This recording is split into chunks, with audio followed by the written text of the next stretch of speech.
warahmatullahi wabarakatuh. Kami dari kelas G ingin memaparkan dampak penyakit agraria terhadap keberlangsungan pertanian dan pembangunan.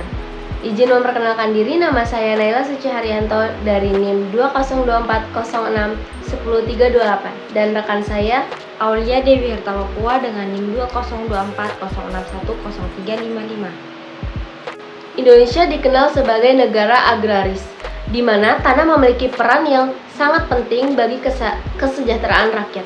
Namun dalam praktiknya, sistem hukum agraria masih menghadapi berbagai permasalahan serius atau yang disebut sebagai penyakit hukum agraria. Masalah tersebut antara lain berupa konflik pertanahan yang berkepanjangan, ketimpangan penguasaan lahan, lemahnya penegakan hukum, serta pelaksanaan reforma agraria yang belum optimal. Permasalahan ini tidak hanya menimbulkan ketidakadilan sosial, tetapi juga berdampak langsung pada sektor pertanian dan pembangunan nasional secara keseluruhan. Materi selanjutnya akan dilanjutkan oleh rekan saya, Aulia Dewi. Penyakit hukum agraria berdampak besar terhadap keberlanjutan pertanian, seperti menurunnya produktivitas lahan, berkurangnya luas lahan pertanian akibat alih fungsi lahan, serta melemahnya ketahanan pangan nasional. Petani yang tidak memiliki kepastian hukum atas tanahnya enggan cenderung berinvestasi dan sulit meningkatkan kesejahteraan.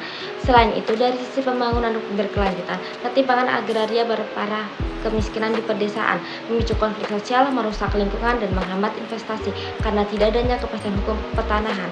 Oleh karena itu, penelitian merekomendasikan perlu adanya reformasi hukum agraria yang komprehensif, penguatan kelembagaan pertanian, pelaksanaan reforma agraria yang holistik, serta peningkatan partisipasi masyarakat. Dengan langkah tersebut, diharapkan keadilan agraria dapat terwujud dan pembangunan nasional yang berkelanjutan dapat tercapai. Setelah materi yang telah disampaikan oleh saya dan rekan saya, dapat disimpulkan bahwa penyakit hukum agraria di Indonesia seperti konflik pertanahan, ketimpangan penguasaan lahan, lemahnya penegak hukum, dan belum optimalnya reforma agraria berdampak serius terhadap keberlanjutan pertanian dan pembangunan. Permasalahan tersebut menurunkan produktivitas pertanian, mengancam ketahanan pangan, serta memicu ketidakadilan sosial di konflik masyarakat. Sarannya, pemerintah perlu melakukan reformasi hukum agraria secara menyeluruh, memperkuat kelembagaan pertanahan, serta melaksanakan reforma agraria secara adil dan berkelanjutan. Selain itu, keterlibatan masyarakat perlu ditingkatkan agar pengelolaan tanah dapat mendukung kesejahteraan rakyat dan pembangunan nasional. Sekian pemaparan dari saya dan rekan saya. Bila ada kesalahan kata, saya minta maaf. Wassalamualaikum warahmatullahi wabarakatuh.